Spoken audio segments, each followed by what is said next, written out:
SDP-യുടെ പിന്തുണ പ്രഖ്യാപനം തെരഞ്ഞെടുപ്പിൽ കാര്യമായ സ്വാധീനമുണ്ടാക്കില്ല എന്ന വിലയിരുത്തലിൽ ആണ് മലപ്പുറത്തെ NDA സ്ഥാനാർത്ഥി M. അബ്ദുൾ സലാം. എല്ലാവർക്കും SDP ആരാണെന്നും എന്താണെന്നും അറിയാം. ദേശീയ ബോധമുള്ള ഒരു സമൂഹവും ഭീകരവാദത്തെ പിന്തുണയ്ക്കുക ഇല്ല എന്നും ഇത് അംഗീകരിക്കാനാകില്ല എന്നും അദ്ദേഹം പറയുന്നു.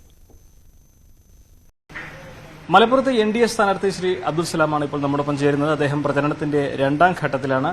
എങ്ങനെ പുരോഗമിക്കുന്നു പ്രചരണം? എനിക്ക് തോന്നുന്നു തുടക്കത്തിലെ നമ്മൾ കണ്ട അത്ര ഒരു ഞാൻ പറയാറുണ്ട് ബാലി കയറാ മല എന്ന് പറഞ്ഞില്ലേ, ബാലി സ്വൽപ്പിച്ച് കയറി തുടങ്ങി. ഒരു പ്രോഗ്രസ് കാണുന്നുണ്ട്. ആൾക്കാരുടെ റെസ്പോൺസ് വളരെ പോസിറ്റീവാണ്.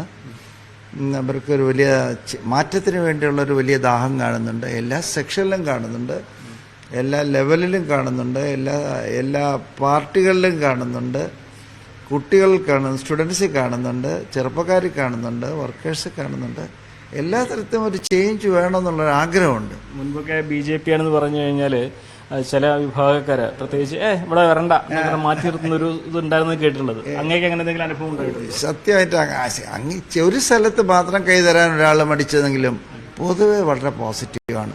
എനിക്ക് തോന്നുന്നു അതിൻ്റെ റീസൺ എന്ന് ചോദിച്ചു കഴിഞ്ഞാൽ ഒരു മോഡി ഫാക്ടർ വളരെ കാര്യമായി പ്ലേ ചെയ്തെന്ന് തോന്നി. പർട്ടിക്കുലർലി വിമനിലും എല്ലാ മനുഷ്യരിലും മോഡിയെ പറ്റി പറയുമ്പോഴത്തേക്ക് ഒരു സന്തോഷം തന്നെയുള്ളത്.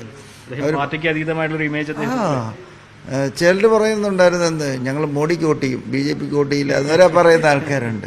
പക്ഷേ മൊത്തത്തിൽ Modi factory is playing very well.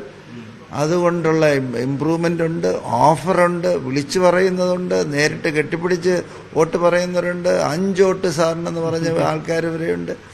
മാറ്റം നന്നായിട്ടുണ്ട്. എത്രത്തോളം വരുമെന്നുള്ളത് ഇനിയും പറയാറായിട്ടില്ല. എനിക്ക് ഇനി 22 ദിവസം കിടക്കുകയില്ലേ, അതിനിടയ്ക്ക് അറിയാൻ പറ്റും. ഇതിലെ ഇപ്പോൾ ഏറ്റവും പ്രധാനപ്പെട്ട സംഭവവികാസം ഉണ്ടായിരിക്കുന്നത് SDP അവരുടെ പിന്തുണ UDF-നാണെന്നൊരു പ്രഖ്യാപനം കഴിഞ്ഞ ദിവസം നടത്തുകയുണ്ടായി.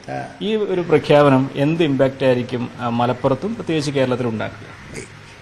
എനിക്ക് തോന്നുന്നില്ല അതിനൊന്നും വലിയ കാര്യം. SDP പിന്നെ UDF പോയി LDF പോയി ഏത് ചെയ്താലും BJP അത് ബാധിക്കുമെന്ന് എനിക്ക് തോന്നുന്നില്ല.